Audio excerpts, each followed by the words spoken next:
Dobre den, druzi. I really hope some of that was true. I'm not sure. But my name is Michael. I have been working as an urban designer, urban planner in over 100 cities around the world. And I just try to do what I can to make cities better, to improve the urban human condition. And it's always a pleasure to be back in Ukraine.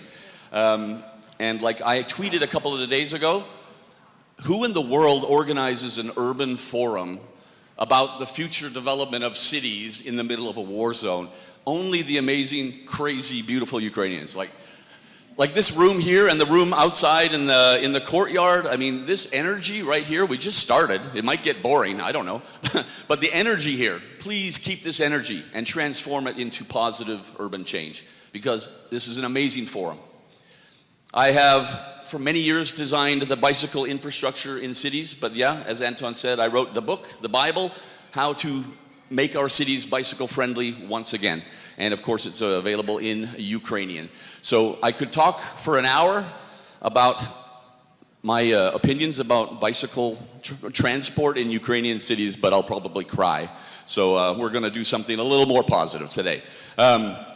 I have an international TV series about urbanism, the life-sized city, and we have just finished season 4. And I travel to cities around the world and I meet the people who are making change happen. And it's not the politicians, the planners, the engineers, it's mostly the people.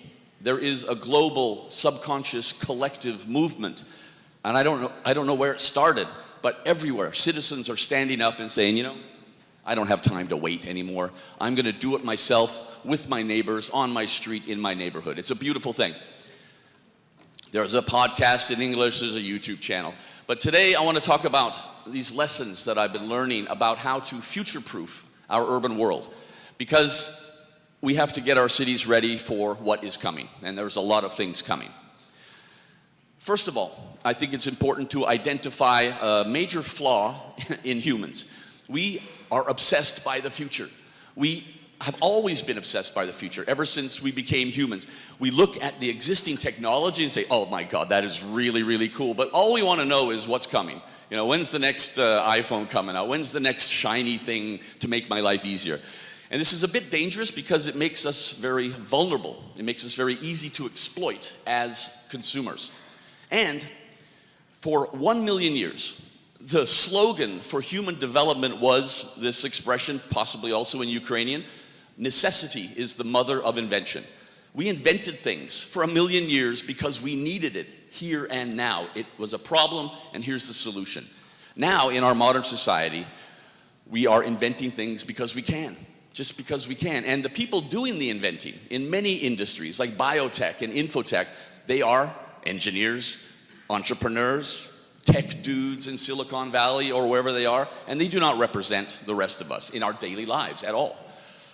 Cities are far too organic in their nature, and we have human needs, urgent human needs in our cities all over the world that are not represented by profit-based tech companies. So all the wrong people are doing a lot of the inventing in our modern society. We should question that.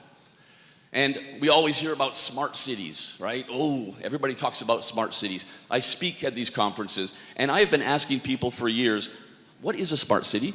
Anybody? What do you think a smart city is? Nobody has one definition. Nobody knows. It's just a really cool thing to say. If you're in a bar, you're going, yeah, I work in smart cities. Yeah, what does it mean? We don't know. So we have to be careful. We have to really focus on the needs of humans in our cities. And I'm always the guy to say that we have lived together in cities for 7,000 years. It worked. A lot of things worked better than they work today. So instead of looking only as techno-optimists to the future, we have to be brave and look backwards at solutions that worked and think about how we can transfer them into our cities today. Obsessing about tech and smart cities in 2023 really is the metaphor of Emperor Nero fiddling while Rome burned down below, because the world is burning and tech will not save the world. They really want you to believe that, but it won't. Tech is a great supplement to ideas from other industries and other professions. So tech is good, but it won't save the world. In my experience around the world, climate change, of course, is here. In my experience, most cities everywhere are not prepared. They are hopelessly underprepared for what is coming. There's a lot of talk in a lot of city councils and national governments, but we're not ready to tackle it. Climate change is a crisis, the biggest one we will ever face. So I started looking at what lessons I can learn from other crises that we've been through recently. And I started with the pandemic. And I took a long, hard look at what happened to us in our cities. We were all there together. It was a global pandemic. But what happened? First of all, we Zoomed a lot. We worked at home. We Zoomed with our family, friends, and colleagues. And Zoom is about the only tech that made our lives easier during the pandemic. But it's just the new Skype. It's just a telephone with a screen. It's nothing fancy. What we all did was, certainly in Europe, and we looked out of our windows at the thing they told us was impossible. Car-free streets. We're like, oh my God. Everybody in Copenhagen was talking about it, even the motorists, I'm not a motorist, but they were even going, okay, that's pretty cool, actually, yeah. And I can hear birds singing in my neighborhood for the first time, It was so quiet in our cities. So we shared this beautiful image of what our cities could be. We also learned that our cities can adapt quickly and creatively to the challenges that we're facing, embracing the opportunity for positive urban change. We saw it all over the world. A car lane became a bike lane because people didn't want to take public transport. Sidewalks were widened for social distancing. Many, many cities did it. These two examples are from Paris. But what also happened was that I work with cities all over the world, and they are so often conservative, boring, slow-moving, We saw that cities could do it fast. It's kind of like our gotcha moment, the pandemic. You can do the change fast and positive if you want. So why don't you just do that all the time is the question. We explored our neighborhoods. We worked from home. We went out and I noticed architectural details on my street where I've lived for 20 years. We really gained a sense of ownership over our neighborhoods. That is a very positive thing. We learned that the shipping crisis caused by the pandemic, we should not be as dependent on these faraway countries as we are, and we need to have more local shops, locally sourced good, more industry back in Europe, and certainly back in our cities. Urban industry, man, we've forgotten about that idea. We responded to urban human needs with simple analog solutions. There was no massive tech that fell out of the sky and got us through our daily lives during the pandemic. It was simple things. And this is the most universal takeaway. We have many cities that put in temporary bike lanes and stuff. Some are making them permanent, others are removing them, sadly. But everywhere in the world, they said outdoor serving. Wow. Take away some parking, put some tables so people can social distance. The business can still make some money. We can still pretend that we're living in a city even though we have a global pandemic.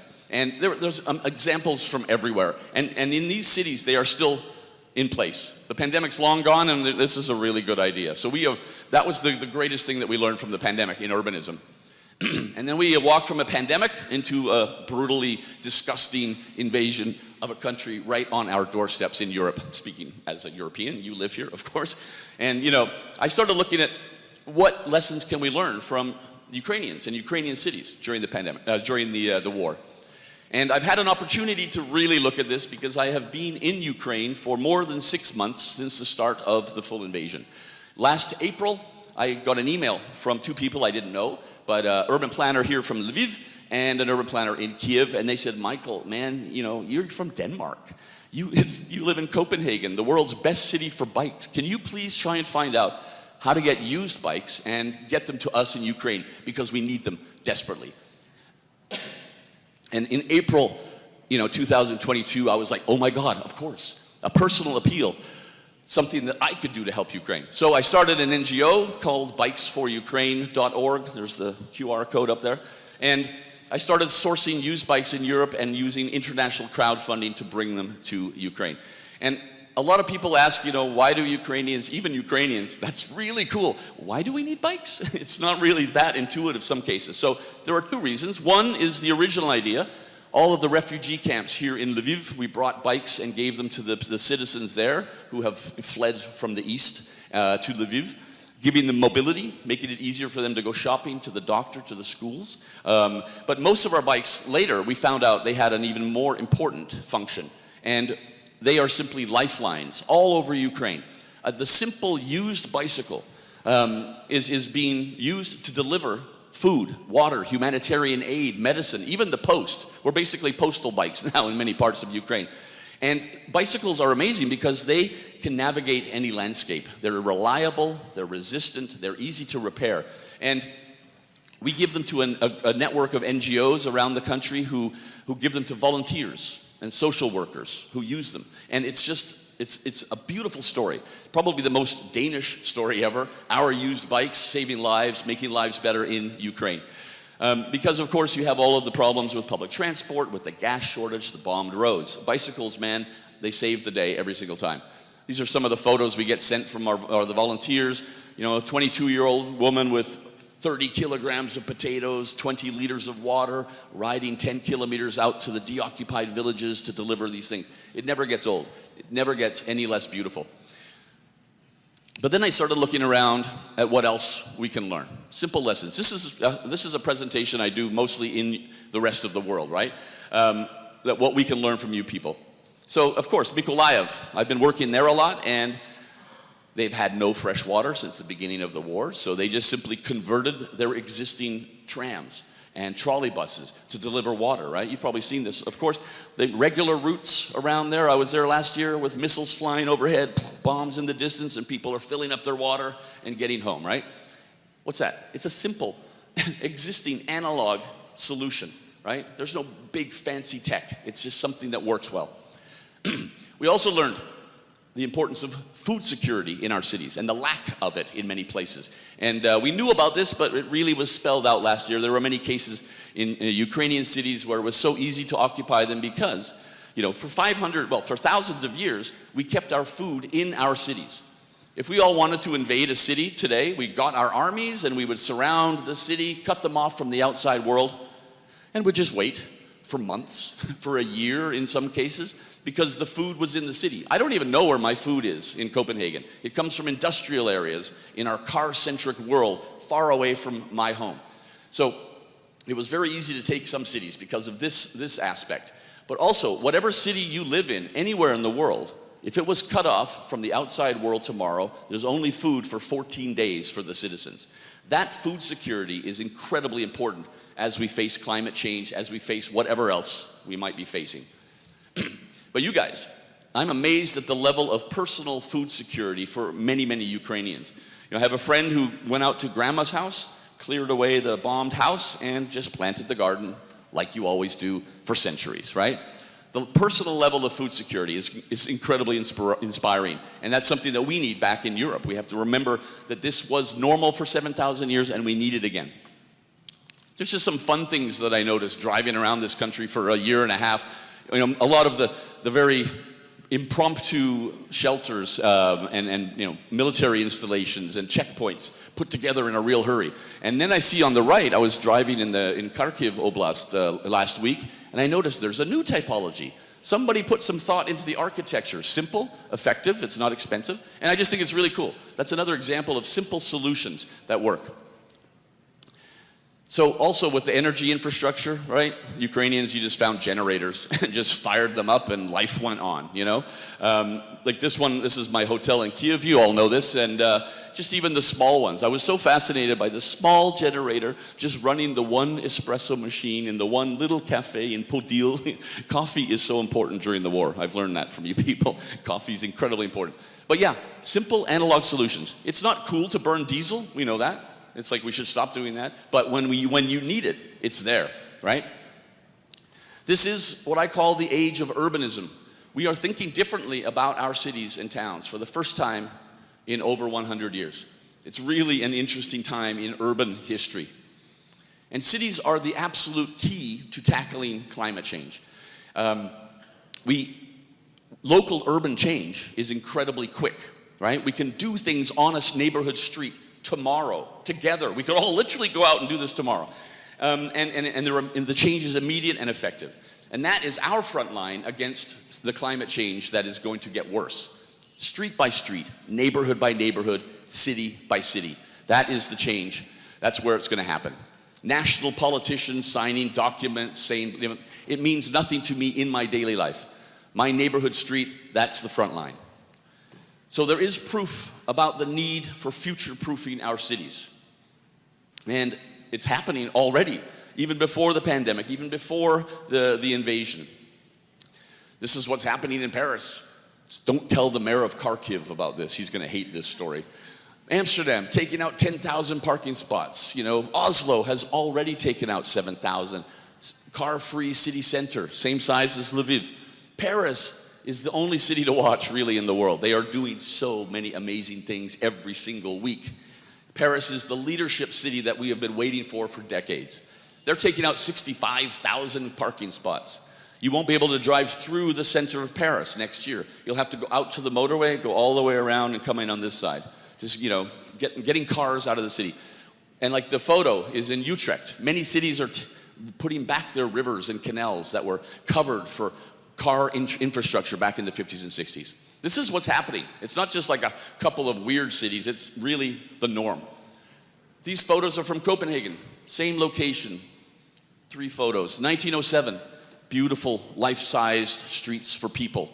That's what they were designed for, that kind of thing you see there. We made the same mistakes as everybody else, man. 1972, we had paved over paradise and let loose the cars in our cities, but that's what it looks like today. This is what I see happening in so many parts of the world. This is where we're going, and this is where we need to go. Back to the future. We need to go back to a time when we were rational and intelligent about urban planning, and that was the time before we invented the automobile. The streets of our cities are the most democratic spaces in the history of Homo sapiens. For 7,000 years, we did everything together in their streets. Nobody owned them, they were ours together. And then we invented the automobile, and this was the greatest paradigm shift in the history of Homo sapiens. Nothing before, nothing since changed our thinking about what it is to live in cities than the invention of the car. And ever since then, we have this perception. Every city in the world, still today. Oh, the streets, those are for cars now. I have to wait to cross the street as a pedestrian. There's no space for me on my bike, right? This is the big challenge that we face, is turning this back and going back to the future. This is a short history of traffic engineering, kind of for fun, but kind of not. We were rational about providing a fast A to B for our primary transport forms for 7,000 years. 1950s in Europe, a little bit later perhaps in Eastern Europe, but still, that's what we're stuck with on the right. In the thinking of city councils and planning departments all over the planet, how do we make the car have a fast A to B? Everybody else? Good luck with that. We don't even care anymore. But this is what we need to do. This is the quickest plan for making our cities better you're ever gonna see. You prioritize the 3 transport forms on the left, and you make driving a car difficult. That's what's happening in Copenhagen, Paris, Amsterdam, you name it. That's the only way we're gonna do this. We're not gonna change behavior by talking to people. We need to have this urban change now. And a lot of the problem is traffic engineering. And this has been the problem in most cities in the world for 70, 80 years. And basically, here's the quickest course in traffic engineering you're ever gonna need. We know that the absolute truth is, if you make more space for cars, if you widen the road, widen the motorway, create more parking, you don't make traffic flow better, you get more cars. This is the one fact from 100 years of traffic engineering.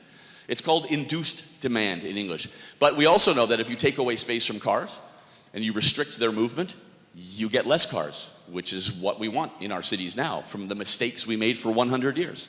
So basically, now that you know that, we have 500 new traffic engineers, because that's all you need to know about traffic engineering. These are the voices from the future. The one on the left is the former mayor of Paris who started the urban revolution. And he says, quite simply, the fact is that cars no longer have a place in the big cities of our time. And he mic drops, right? And so many politicians around the world are saying the same things. The woman in charge of Paris, she's basically continuing this same thing, and they're acting upon it. In so many ways in our cities, we need to change questions. We've been asking the same questions for 70, 80 years, getting the same answers every year and just going, oh, okay, I guess that's the answer. No critical thinking, just shrugging and, off we go. So if we think about transportation planning, This is the one question we've asked for since 1940s, 1950s. How many cars can we fit down the street? That's all we've been interested in knowing. But the cool cities around the world are changing that question now, and they are asking, wait a minute, how many people, humans, can we move down a street? You change that question, you get a whole bunch of new, exciting answers that you've never heard for 70 years. And the model I made at the bottom in Photoshop, it literally has 10 times the capacity for moving people down a street than the model at the top, which basically was copy-pasted from the Soviets and from the Americans a very long time ago without really asking us. It's a choice of a new urban generation. Do we just want more life with cars? No. Ew. Do we want life with electric cars? No, it's basically the same thing. We don't need different cars, we need fewer cars. Life with autonomous cars? Yeah, we don't even have to worry about that. That's not going to happen. They lied to us about that one. We need life in a modern city. All the things we've known for 7,000 years, all the things we know today. So this is now it's a bit of a joke, right? You guys do not like Russians, right? We know this, and I understand why, and I'm with you on that one. But I really find it kind of ironic that everything anti-Russian, but you seem to like the infrastructure that they left when the Soviets left, right? It's kind of like a bit of a joke. But hey, this is a real question. What kind of cities do you want,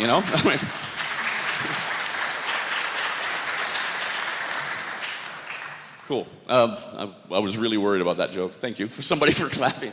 But that's the question, right? What do you want? You want to lean towards Europe in so many ways? Yes, we want you to do that, but that involves urban planning. Okay, so there's a lot of things happening in cities. Every city in the world has an urban farm. Somebody's growing something on the urban landscape everywhere, which is really cool. Biodiversity, the cooling effect of green in a city, tackling pollution, also providing self-sufficiency and food security. But it's not enough. Even here in Copenhagen, no more cars on this roof. It's now one of our beautiful urban farms, providing food in the local neighborhood. It's still not enough. And like Anton said, no more baby steps, right? Well, actually, I said that, and he quoted me on it, right? Yeah, okay. No more baby steps, man. We got to go to the next level in so many ways. But this example, Paris, another thing about Paris, they're planning 4 urban forests because they have so many problems with climate change, with pollution. And if you've ever been to City Hall in Paris, that's what it's going to look like in a very near future. They're just absolutely transforming their city, doing everything that we all should be doing. The lessons from the pandemic, creating temporary infrastructure, right? In a flash. Great idea, it works, but it also has worked for many, many years. So many pilot projects. This pilot project culture that we have in many European cities, especially in Scandinavia, is so important. These are friends of mine in the States, in the US. They just take a block and they transform it. And they show you what it's going to look like. They don't talk about it. They say, this is what I mean. It takes the conversation to a much more intelligent level if you show people. And it's really, really effective. So often it becomes permanent because everybody understands it. Even people who still hate it are going, okay, now I get it. Okay, fine. Now, next level can be relative in many, many ways. This is the English word, parklets. It's an international thing. I see it all over the world. You take away car parking and you put in a wooden structure so people can sit down, right? Get some shade. You can eat your lunch. There are some here in Lviv. There's a lot of things in Lviv that you don't see in other parts of Ukraine and other cities in Ukraine in a good way. But I was in Kiev, and the hotel I stay at in Podil, they have one. It's on the left. It was put in 3 years ago. Nobody knows who put it there. And nobody was using it. It was just the paint, there was no paint on it. It just looked like it should fall down soon. So this is how I spent my last weekend in Kiev. I bought some paint. I bought some beers. I have some friends. We painted it. Just crazy 4 colors. It took 2 hours. We didn't care. It's not like artwork. It's just like quickly give it some colors. The next day, it was activated, reactivated. There were families sitting there. There were people walking past going, wait a minute, that's different now. Oh, that kind of looks nice. I was observing them all day and every single day. Even people in the evening before the curfew were standing there with their friends. Amazing, simple things. And then the next day after that, I made ping pong tables with another friend in Podil. Soviet era ping pong tables. There's been no wood on the top for 30 years, we asked the neighbors. So we made that. Took us a day. We drank some beers. And the paint was not even dry, and there were kids from the neighborhood out there playing. Their ball was completely covered in paint, and they didn't care. Their mothers might care because they also had paint on their clothes. Not the point. The point was, we activated this spot. And there were some dudes playing basketball, and they were watching us like, well, who are these weird dudes? That old guy and that other guy, what are they doing? And they came over after basketball, and they said, can we help? Can we do something? What can we do? So we put them to work doing another job. We inspired them. We need a lot more design thinking in our cities. We've had enough engineering, traffic modeling, all of these things which have never really worked. I come from a design country. My kids have design in the 3rd year of school. It's all deeply rooted in us. But I've always just wondered, why are we engineering streets like they're machines, right?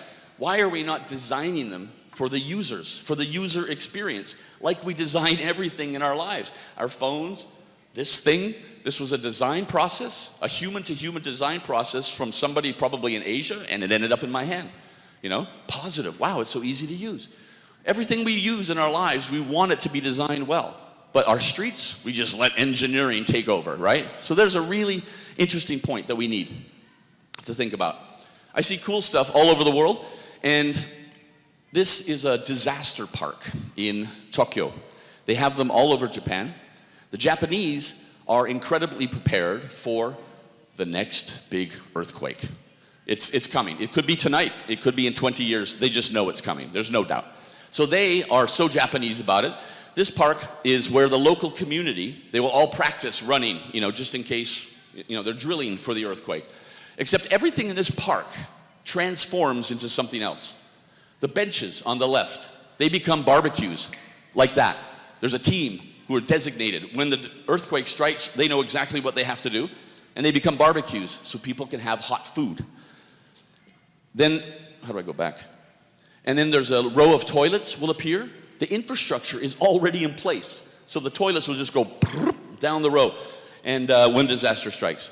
All the structures in the park are designed for 2 purposes. And you can use this for your birthday party on a Saturday when the weather's great, or it will be wrapped in a flash to provide shelters for people.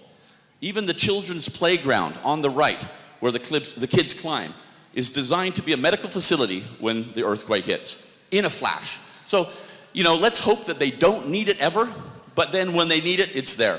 That kind of dual design, man, it fascinates me. It makes me think, what else can we do in our cities? And certainly in a war zone, and with the threat, the threat of war in the future, whatever might happen, this kind of stuff, this is where we should be putting all of our design focus instead of waiting for Silicon Valley to send us a new app or whatever they do, right? One example in this cobblestone city, oh my God, Lviv. In Copenhagen, we have cobblestones also, not as crazy as yours, but we have them. And we design streets for bikes. So down the middle or on the side, we have incredibly smooth cobblestones. So it still looks historical, but it's nicer to ride a bike on the side. Again, dual purpose, keeping the historical nature, but then making it nice to ride a bike, encouraging people to ride bikes. So I am working in Mykolaiv. For the past 6 months, I have been designing with my team Mykolaiv to be the Copenhagen of Ukraine. We are designing the entire bicycle infrastructure network. A lot of opportunity to work with because half the population is gone, and a little bit different vibe than Lviv. And I'm doing what I've been doing all over the world. And then one person on my team was saying, hey, a Ukrainian guy, he was saying, we're forgetting something. I said, okay, what are we forgetting? I don't forget things. I've been doing this for years. He says, evacuation routes, man. And I go, oh my God, of course. Like having the opportunity, if the Russians come back, if something else happens, another flood, whatever happens, opportunity to also ride a bike out of the city, like so many Ukrainians did during the invasion last year, right? So I've never designed bicycle infrastructure network with evacuation routes, and now we're doing it, and it feels right, it feels good. Another dual purpose, mobility during the day, and then a dual purpose when we need it later, or hopefully we will never use it, never need it. So this book is coming out in September, and I want you to look forward to this book, because I've been working on this for a long time. I thought, okay, I'm a bit scared about the new Marshall Plan that might come for Ukraine, or however it's going to be. Europe was rebuilt after the Second World War, but it became American-style infrastructure. And these cities, man, they are still suffering from that even today. And I'm worried about like mayors like in Kharkiv who are talking about taking out the trams.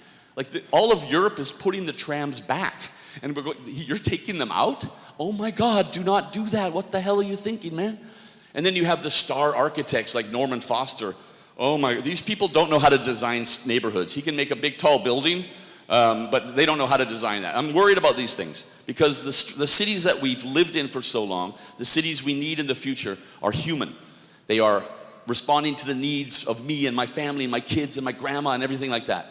So this book, I've asked experts in my network from around the world who've all donated one urban idea for Ukraine.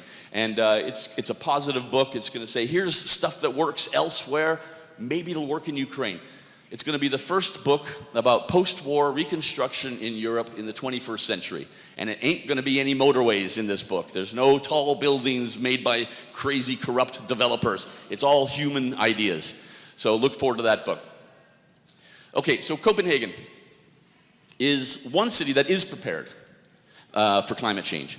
We were hit by a 1,000-year storm in 2011, and that is our climate change. So much rain in the summer, like never before, and the city can't handle it. So after that happened in Denmark, they went, oh my God, that is bad. That must not happen again. Tens of millions of euros of investment in a good way to change that. So now we have simple things like a green roof policy. All new structures have to have a green roof for biodiversity, the cooling effect in the heat islands of our cities, but also this train station, it has so much dirt underneath the grass, so it soaks up like incredible amounts of rainwater, keeping it out of the train station and off the streets. This is in my neighborhood. This is a buffer between the bike lane and the sidewalk and the people who still drive cars. Beautiful green buffer, biodiverse, looks nice, cools down the street. I've measured it. It actually is cooler on this street than on other ones. But we've also redesigned all the streets so that the water, when it rains, flows into this. This is a reservoir also. Dual design, again, right? Beautiful when we don't need it, important when we need it. And it's all over the city, man. And I know Lviv suffers a lot with flooding and rain and stuff like that too, right? This used to be car parking in a densely populated neighborhood. And now it's a beautifully landscaped park. We can drink some beers, kids can play, it's great. But this park can handle the next 1,000-year storm in that neighborhood. All the streets have been redesigned so all the water flows into this park. And there's no massive tech involved. It's quite simple infrastructure. The Romans were using this kind of stuff, you know. It's just worked then, it works today. It'll take the water away from our homes and businesses. And it's all over the city, large and small sponges, we call them. And it just soaks up all this water that is going to continue to come. That is how you make climate change adaptation. New Orleans has a similar idea. They have a lot of asphalt in their city. It's America, right? So they jackhammer, these NGOs that I work with, they jackhammer all around the house and they make a surface that the water can absorb into. They plant local species of trees and plants that have evolved in that climate for millions of years to soak up rainwater in their roots. Like, we are so arrogant sometimes, we forget to look at what nature can do for us. Nature can do a lot of the jobs that we need. And after it rains on a street like that, this home is dry, completely dry around that home, and the rest of the street is flooded. So it's biodiverse, and it has an important function. There are so many ideas. I could stand here for days. The people I meet all over the world. This guy, he goes up into the poorest neighborhoods in Colombia who are informal. They're not even recognized as residents of the city. They're squatting the land, and they have nothing. They're not connected to the grid. So he goes up with these little solar-powered lights, and he says, hey, what's up? Can we make some street lights for you? And sometimes these are gang-controlled areas, and the gangs are going, okay, cool. Because in places like that, the gangs are like the city council. It's really a weird concept. But they're saying, cool. And in no time, for really little money, they all of a sudden have street lights, giving them more safety at night in these mountainous areas, but also giving them just the dignity of having streetlights, right? Something we all have, but man, simple idea. And then these people in Buenos Aires, they go also into the poor neighborhoods and they teach the people how to make solar panels out of their garbage, cans and bottles. And that heats the water containers on the roof, giving these people hot water for the very first time, the dignity of hot water. But all of this also is self-reliance. These are ideas that are off the grid. They don't need to be connected to the bigger grid. They are so self-reliant. You guys have shown how self-reliant Ukrainians are during the war, inspiring for all of us. But in Europe, man, well, we're screwed if climate change really hits us hard, which it will. You know, that level of self-sufficiency, we're not prepared for it. We just trust in the grid. The grid will give me energy. The grid will give me water, take away my toilet, you know, my shit and everything. Yeah, when we need it, man, we're gonna have to be ready. I'm not saying we all have to learn how to survive for 20 years in the wilderness with one knife. That's not gonna be what we need, but we need to have more self-sufficiency. And then there's recycled architecture. I didn't know this existed. We talk about the importance of sustainable architecture, right? Using more sustainable materials instead of just concrete and what we've been doing for years. This building is huge and it is completely zero carbon. This is the architect. It's 1.5 million plastic bottles reformed into polybricks. This building heats itself, it cools itself, it's earthquake proof as well. Why is this not policy in every city, every country in the world, including my own? Like, we can build amazing stuff out of all the plastic waste that we have, right? There's so many ideas out there that we can copy paste. And right here at the end, I really want to talk about the experts because, you know, I'm an urban planner, you know, I know all the urban planners everywhere and I work with the cities and everything. I've realized that we don't know anything. Our job now is to shut up because the experts are the citizens. I've seen them all over the world. I meet them with my TV series, with my projects. Just like these people in Toronto, they have like their back alley like they have in North America. And they just have been living there for 20 years and going, why don't we ever use this space? It's literally outside of our house at the back. And everybody said, I don't know, we just can't use it. And then they said, let's use it. So they transformed it. They planted plants. They painted all the garage doors. They had community parties. And they were not allowed to. And the city came along and said, hey, you can't do that. Oh my God, that's a good idea. Okay, and then the city made it policy. It enabled other people to be able to do the same thing because the city went, damn, that is actually a really good idea. It's literally your street. You live there, right? So use it how you want. I have friends in Mexico City who fix all of this broken bits of asphalt, huge intersections with nothing in the middle of it. They plant trees, they make it safer for pedestrians, they talk to the citizens, they get them at the table saying, what do you want here? Oh, we need trees, it's really hot. Cool, we'll get trees, blah, blah, blah. And they just do what the citizens want, and they show what is possible. Same thing, Mexico City, they went, you can't do that, you're not allowed to do that, you don't have a permit, but damn, that's a good idea. And now it is policy in Mexico City. And then I go into places like this, the poorest places I've ever been in the world, in Cape Town. These people also live in these informal settlements where they have nothing. They're unrecognized. They're cut off from the grid. The city doesn't want to know about them. And with this guy on the left side, he works with these people. And we go in there and we say, hey, what do you need to make your life easier? And these people are like, oh my God, nobody has ever asked us this question. I see this a lot around the world. In these poor neighborhoods, like, why are you asking me? You know, and I'm going, because you live here, it's literally your neighborhood. And they go, oh my God, okay, sit down, get a pen and paper, because here come the ideas. And their ideas are brilliant. You do not learn this stuff in urban planning school. You have nothing on the agenda. Their ideas are simple, analog, brilliant, beautiful. And they also think about their community first, right? In this area, they said, we don't have a town square. And I think cities have town squares, don't they? Okay, yeah, normally we do. Cool. I said, you have no space. Oh, we're gonna knock down his house, but we're all gonna build him a new house down here, and he's okay with that. And so we're gonna have a little town square to have our meetings. They know everything they need to know about urban planning, and they're not educated as urban planners. They know the reality of their street. They know their needs. The woman holding the baby, brilliant lady, super strong, human. They have like some toilets, like some concrete toilets, not enough for their community. And the city just plants them there. And they said, we need them spread out around the neighborhood so that I don't get raped or sexually assaulted at night while I'm going to the bathroom. Wow, you don't get that in urban planning school, right? These simple, hard realities. So it's brilliant. And this is my point. The citizens know exactly what to do. It's time for us to shut up and listen, to engage them, because they want to be heard.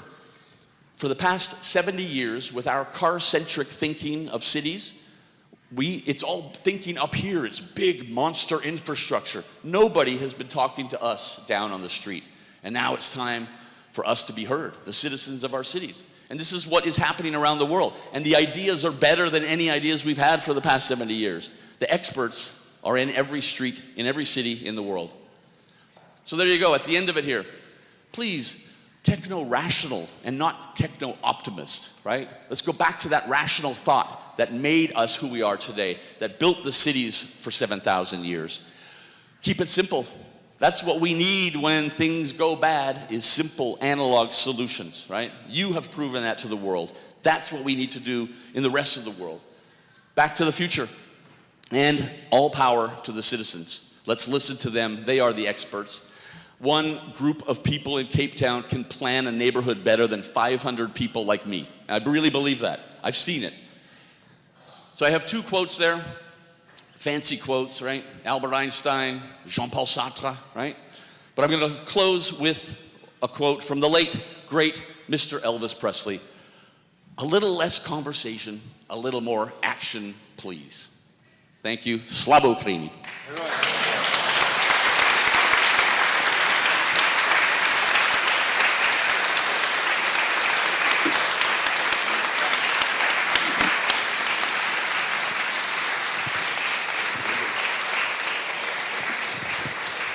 Incredible. Thank you, Michael, for really lighting the fire of our forum.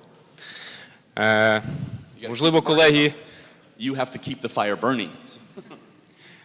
Можливо, колеги, питання до Майкла. Я чесно скажу, він має не так багато часу для питань. До речі, Майкл розуміє вже українську мову частково, бо вже рік вивчає українську мову.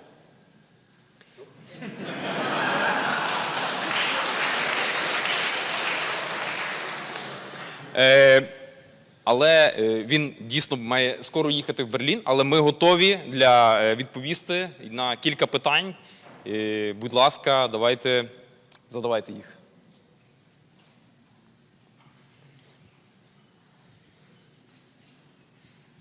Ви проголосували, пане Веремчук, я бачив. Українською мовою, оскільки ви розумієте вже.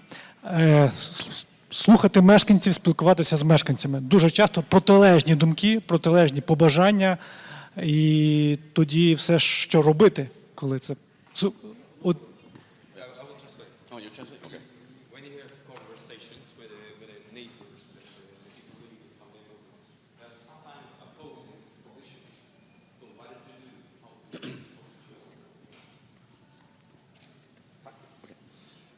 I think it's how you frame the question.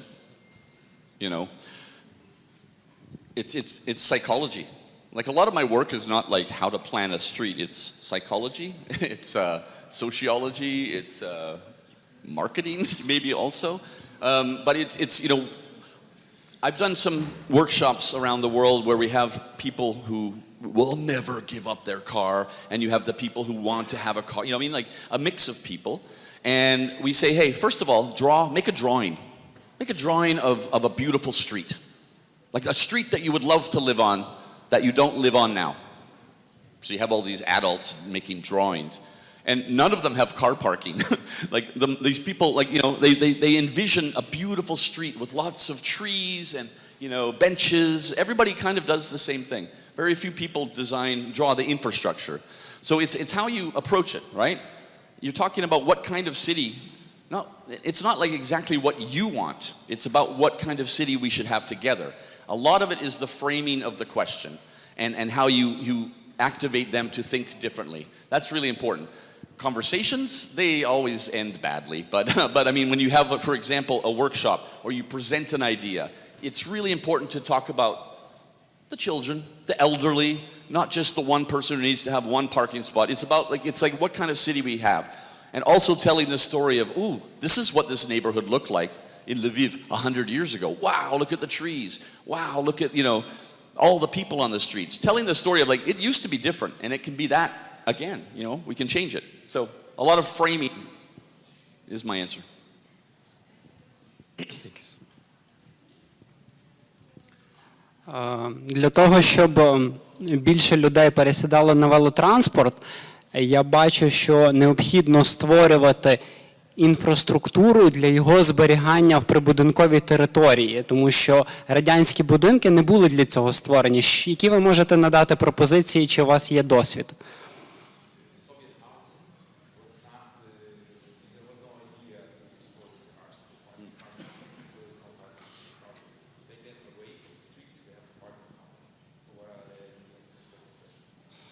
Just keep doing that.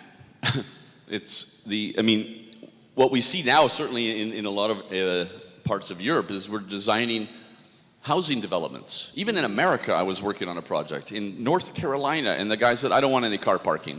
And I'm going, you live in America, man? He's going, yep, I'm going to be the guy, the developer, who makes the first neighborhood without the need. We also see, actually, Soviet cities. I know I was in Slavutic a few months ago. And they designed car parking, but you had to walk to the edge of the city, and then there were garages, right?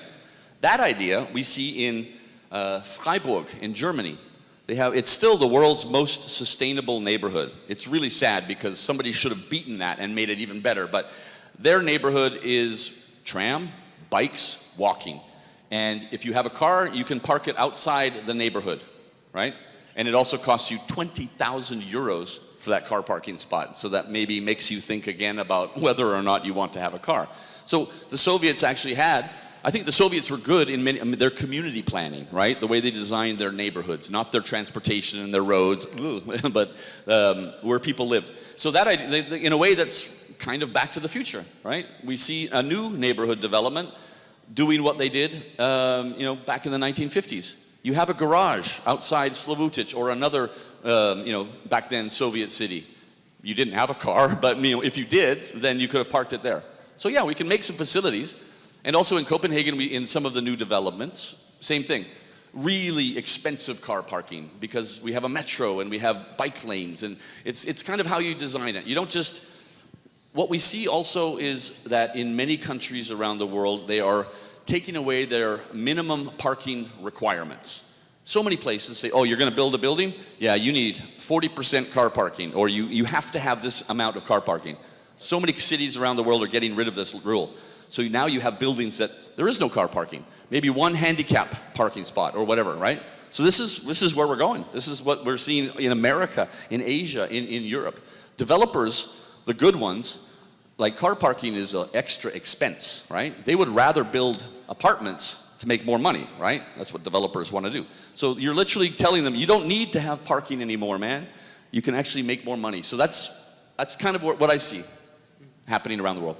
Thank you. Ukraine, they're selling park lots as well in the parking garage. Але цікаво, наскільки багато ідей у нас є просто перед носом, але наскільки цінним є такий погляд, який дозволяє їх побачити. Ви хотіли запитання?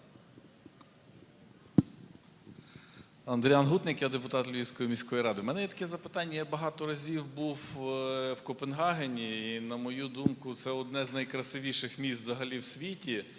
Ви там багато працюєте, багато змінили Копенгаген. У нас є молодий креативний архітектор, в нас є бажання завершити того року війну. І як ви думаєте, щоб Львів, можливо, став чимось подібним? Ну, я не хочу, щоб Львів взагалі на щось був подібний, але щоб він був настільки цікавий, який за останні роки став Копенгаген. Скільки нам потрібно буде років, на вашу думку? Окей. I was many times, I'm a deputy in the city council.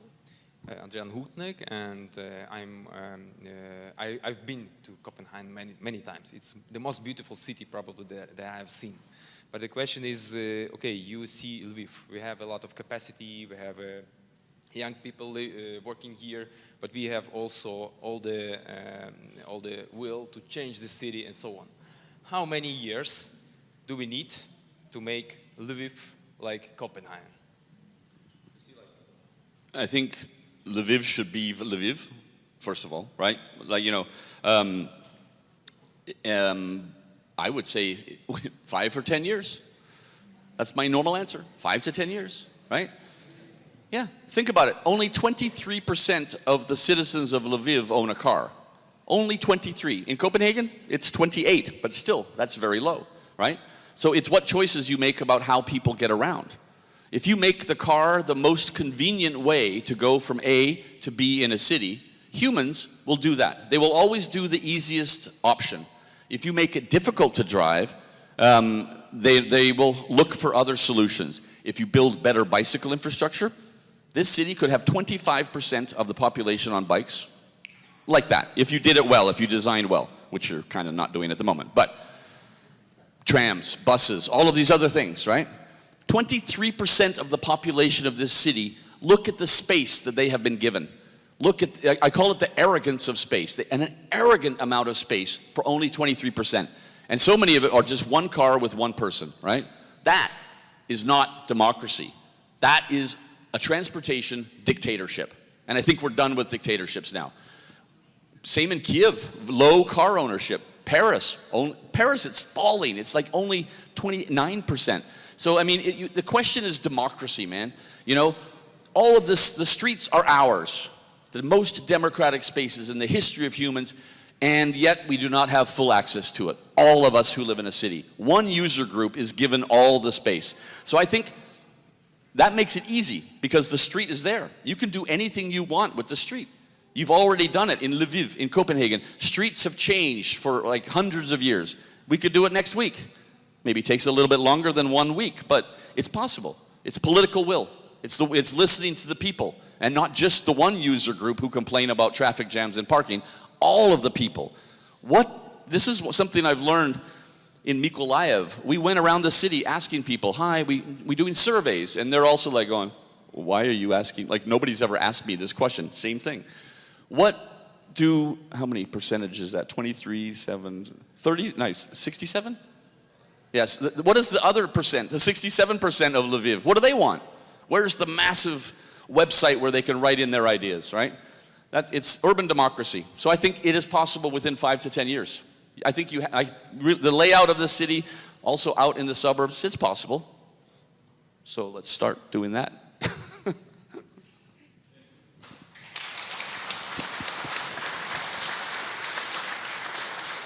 Я думаю, можливо, останнє питання. Пані, ви піднімали руку.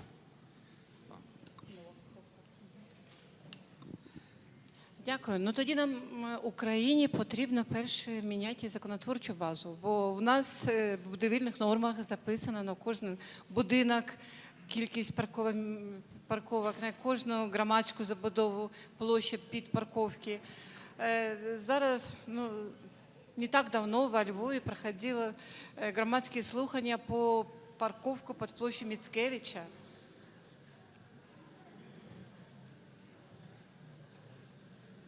Це руйнує громадський простір. І якщо ми пойдем таким путем, мы не хотим тут делать парковку, а наши нормы нас обов'язують, ми не пройдемо експертизу, не проєктуючи таку кількість парковок біля цього будинку.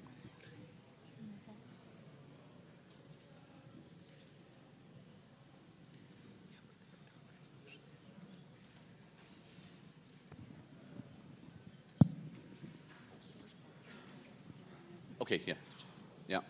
Yes, the laws have to be changed. After independence, you inherited all the Soviet laws. Luckily, you have had reforms already. They are not enough, but now it is possible. The Soviets had incredibly wide car lanes, incredibly wide.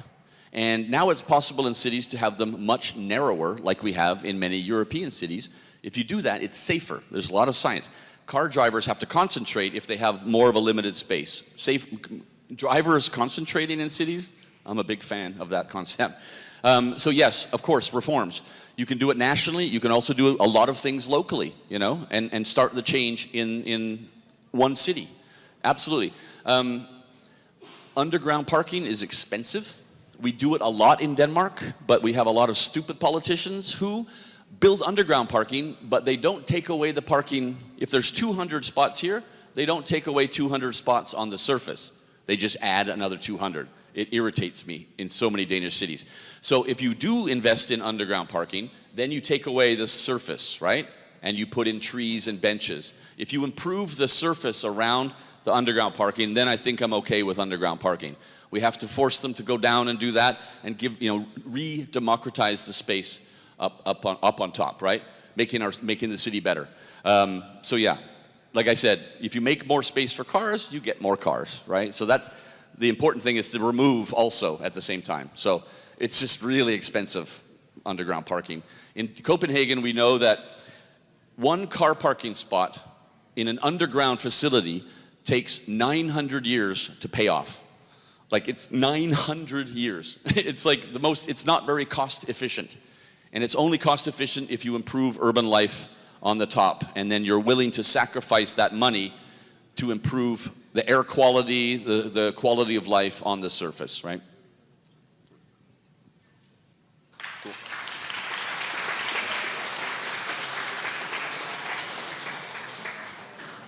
Incredibly inspiring. Thank you very much, and have a nice trip to Berlin.